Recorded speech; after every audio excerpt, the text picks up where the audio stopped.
మహారాష్ట్రలోని బీజేపీ నేతృత్వంలోని కూటమి గెలుపుపై కాంగ్రెస్ సీనియర్ నేత విహెచ్ కీలక వ్యాఖ్యలు చేశారు.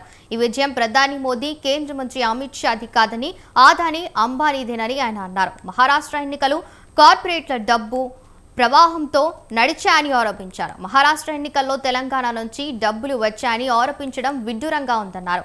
ఒక్క స్థానానికి 50 కోట్ల రూపాయలకు మించి ఖర్చు చేయడం వల్లే బీజేపీ గెలవగలిందని విహెచ్ అన్నారు.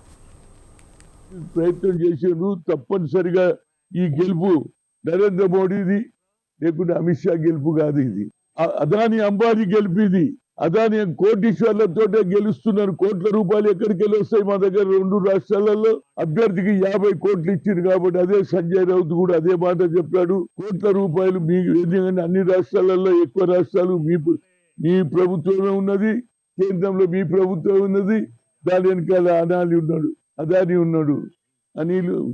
దానివల్ల గెలిచింది. ఇది మీకు గెలిపే కాదు. తప్పనిసరిగా ప్రియాంక